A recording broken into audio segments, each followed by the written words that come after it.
Hey there, folks. Pliskin by 51mm. And today is story time. I had said I was going to do this story to another viewer on his channel a while ago, but I just haven't had time to do it.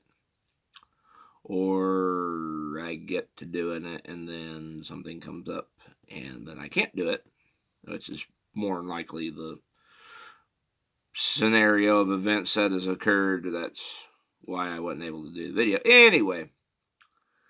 Before I get into it, I want to do a quick shout out to Gears and Guns. I'm tongue twisted today. I'm not sure why. For sending me that 7.5 Swiss ammo. He hasn't sent it to me yet. He's going to wait till he's over COVID, but I'm thanking him in advance. That was a debacle, trying to get the email situation figured out, because like he said over in his video, anytime I'd post a link to my email, it would take the comment down and vice versa, because they're so scared about us, sending links to stuff. I know where that comes from, and I'm sure everybody else does, because they don't want you linking gun stores or gun parts or any of that. So but they've just expanded it to everything. And then they took away direct messages too from YouTube. They did that a while back. And that's just, that was the worst thing they could have ever did, because then you could just private message people and right there through YouTube and be able to, have a conversation with somebody and get things moving, plan things up, stuff like that. But anyway, this story I'm going to be telling tonight is a horror story from the shooting range. It is not a violent or bloody horror story. It doesn't involve anybody getting NG'd, negligent, discharged, or muzzle swept or shot, and none of that. But it's a case of utter ignorance, and this happened, trying to think here. I think it was right before the pandemic, because that was when the shooting range still had a lot of people go over there. Nobody goes over there now because everybody cries about ammo prices. But anywho, anyway, we're over there, and there's this, I think it was a class or something, and it involves a 1911. Now, I've unloaded my 1911, as you can see there. Yep, light. Not a full-size 1911 like this. It was a shorter Commander model, like this right here, about this high. Or not this high, but this long.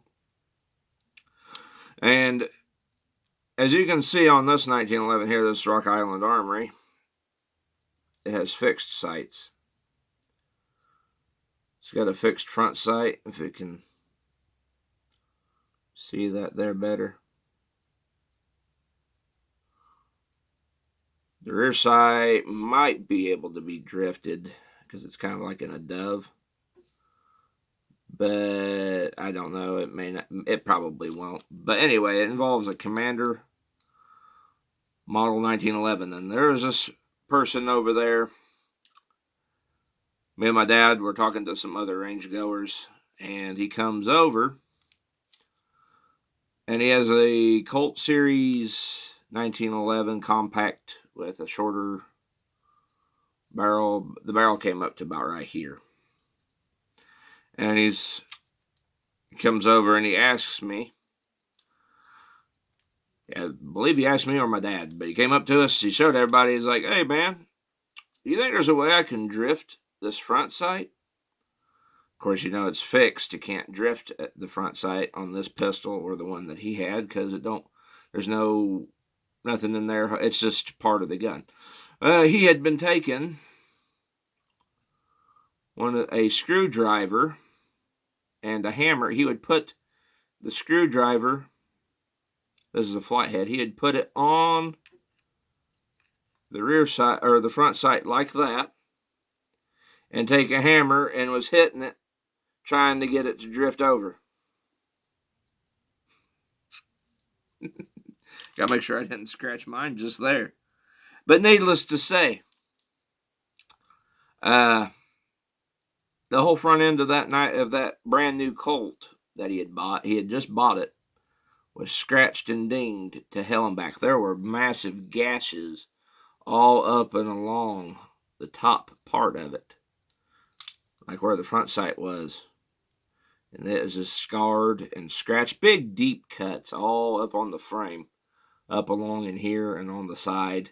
And he was well on a tune on it with the screwdriver and hammer. He'd put the screwdriver right on the blade of that front sight, and then just go to town with it with a ball peen hammer, trying to get it to drift.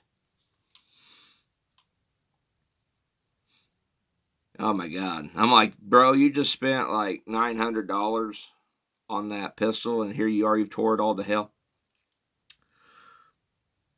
So that has been one of many instances at the range where I have seen nutsiness like that. But that one stands out because he came right up to me, and my dad and the other guy that's standing there was asking if that could be drifted after he'd done knocked big trenches into it with a screwdriver all along the front of it. I was just in utter disbelief. But that's the type of ignorance that you see at the range. Pistols like this cannot have their sights drifted. I honestly wish this pistol could have its sights drifted. I mean, this is an excellent pistol. Excellent 1911 variant. But there's something wrong. It hits to the left, and it's not me. Like, I have to hold way right to hit dead center. So something on it. It may be the barrel or something, or just maybe crooked. But I mean, it's a good pistol, and I can still hit stuff with it. I just gotta remember, if I'm aiming at something, I gotta hold way off to the right for it to hit. So there's something on this particular 1911. There is something a bit off and screwy. So that may have been the case with his too, because some of them, when they have these sights that are fixed, they don't get machined right. So that may have been an issue. What was wrong with his? And he was trying to get it to drift.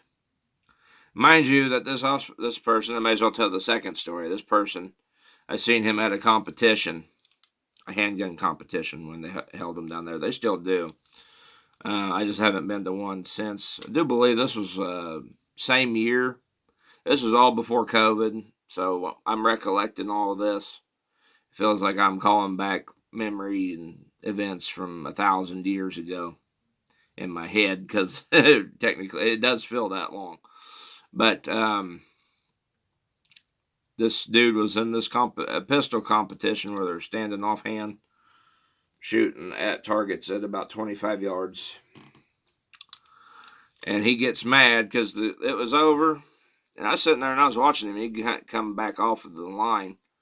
And he's fuming. He's pissed off. His face is as red as that flag there. And he says, "I can't believe I have lost this competition to a bunch of women and children." And I was watching him. There was a woman and a little kid on the line. The woman was using like a Smith & Wesson M&P 9mm.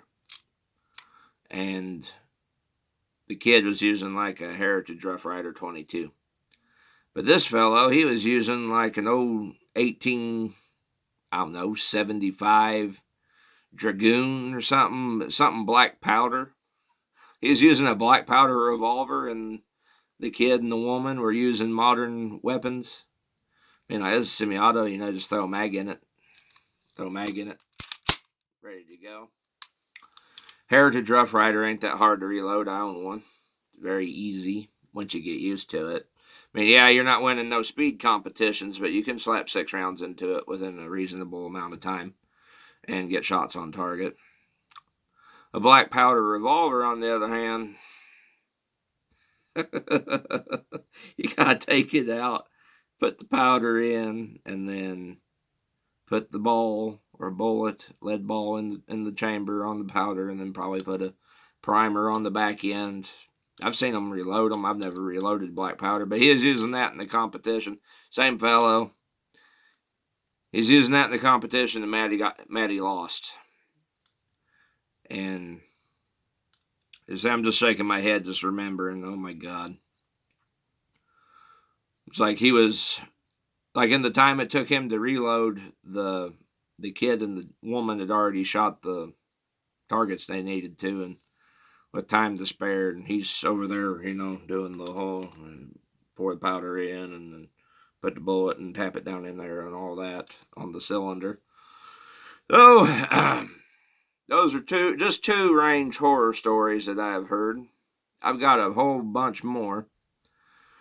I may just recollect and tell them all eventually, because it is quite a bit. But yeah, the old feller over there trying to drift a fixed side 1911 with a flat blade screwdriver and a hammer. He would stick that sumbitch over on the table, just set that on the backside and just tune on it with a hammer. Kind of pissed me off, honestly, because that was a nice pistol. It was stainless steel with cherry wood grips on it. Brand new out of the box, and then here he is over there beating the fuck out of it and tearing big trenches into it. Oh my God. Oh. But, his pistol, he could have took it and thrown it out in the backyard if he'd wanted to. I mean, it made me mad, but hell, it wasn't mine, so, I mean, good luck selling it. Could you see that on Gunbroker? Dude's, he probably sold it for trying to get $1,200 out of it during the pandemic. Could you imagine going on Gunbroker, seeing a 1911 and the whole front end of it just looks like it's been through a lathe, just chewed up? Or run over by an Abrams and they're wanting $1,200 for it? I don't think so. I don't think so. Not at all. No, sir. But I'm sure, knowing how he took a black powder revolver to a pistol match against semi-autos and regular revolvers. So what's that tell you?